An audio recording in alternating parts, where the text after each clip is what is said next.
So now I want to build a base for the trim tank in the bow, and instead of using brass I'm going to use my favourite substance, Perspex, because I want to put a lip on it so that so that it will stop the control room sliding forwards. Even more so to stop any pressure causing the O-rings to pop out and the thing to move forward. That will be a complete and utter disaster.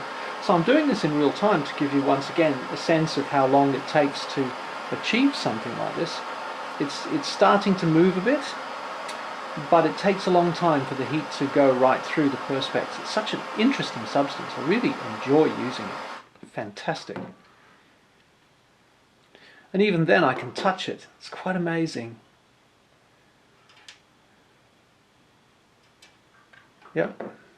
Get my lovely block on it, press it, and that will be a perfect little lip, plus a stand for the...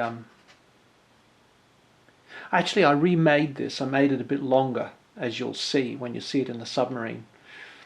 And I made quite a elongated strip to fit into it as a holder. You'll see all of that as we go along. I just make things up as I go, as you know.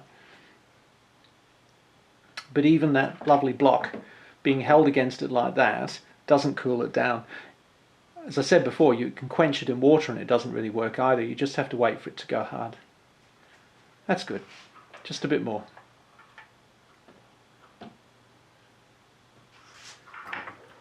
So that's the new one that I've made out of slightly thinner Perspex, and it's quite long and it holds the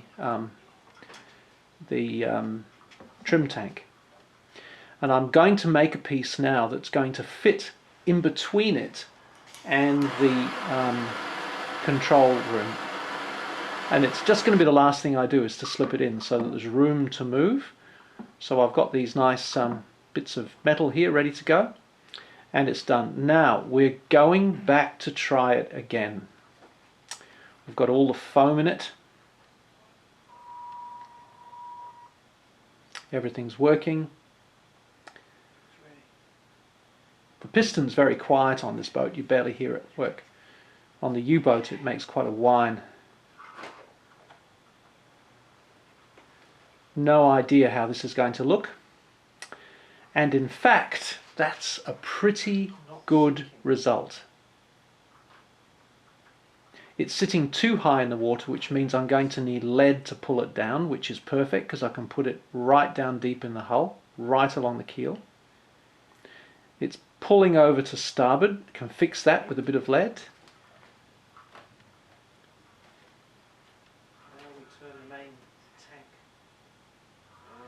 So what I want to do now is fill the main tank, because I want to balance the boat, not so that it sits nicely on the surface, but so that it sits very close to neutral buoyancy with the tank full. And the tank is now full. As you can see, this boat is bobbing around now. It's going to need a bit of lead, but that's all really good. Lots and lots of lead to go in there. So what I use is the sheet lead that you get for roofing, and it's great because you can just cut it with scissors and make it as you like. Yep, that's a bit too much. It's okay. So now this is really fun. Really like this. This is when it's all starting to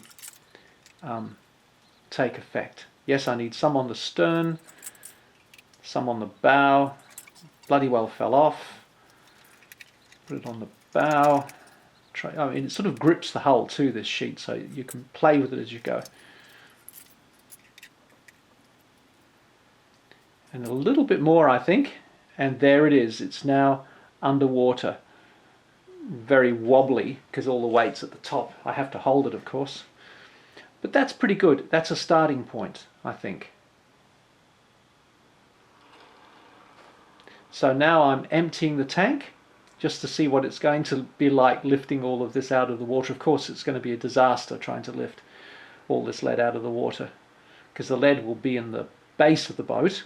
It won't be on the deck.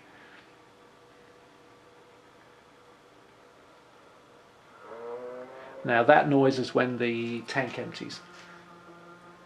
The motor's just running in air. Okay.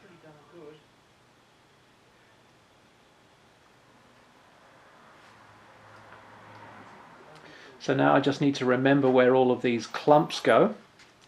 And I'm using the vise here to fold them together into nice strips, which will run along right along the keel of the boat. This is very exciting because we're getting very close to the notion of having it balanced. Okay, it's all in the base now. I've put some in the port side it's just a guess, to try and get that starboard list out of the way. Turn the power on. This is getting very exciting now. Everything works, yes.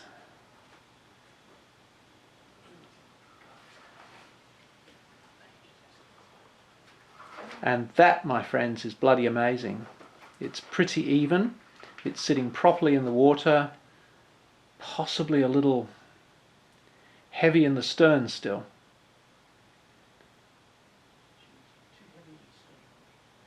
In fact, it is heavy in the stern, and it's because I've put too much lead down there.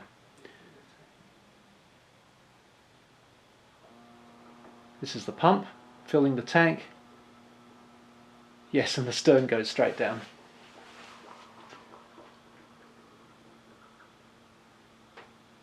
But the boat is heavy enough to sink, which is once again good. So I'm going to have to shift some of the lead up toward the bow, which I've now done. Oh, look at this. This is so nice now. Beautifully balanced. Oh, so exciting.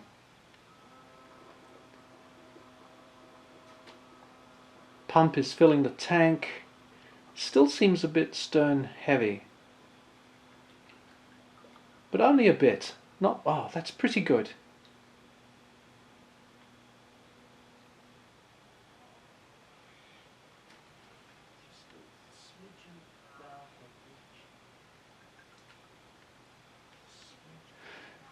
So now I'm using the piston to bring it up, because the piston will deal with the fine adjustment. But what I find when I get the boat out of the water is that the piston has nearly reached the end of its track. So the boat really is, at this point, too heavy, and the weight is in the stern. So I'm going to take some weight clearly out of the stern. Although I must admit this hull position is really good. But the stern is going to be a bit higher, I think. Okay.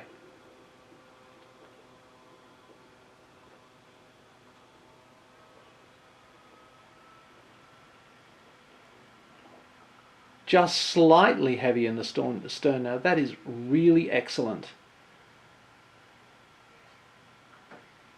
This is getting really close. What I notice though, as I test the boat, this is the piston bringing it up. Now I'm going to turn the pump on, I think, am I?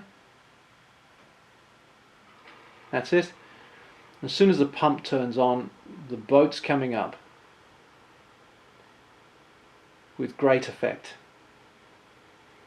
Takes about 20 seconds to empty the tank and about 15 to fill it. It's very quick, very efficient. That's the timing I'm going to give the Arduino.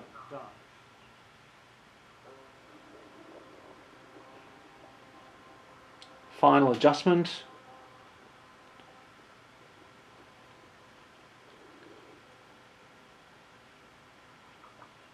Oh look, we're getting close to perfect now.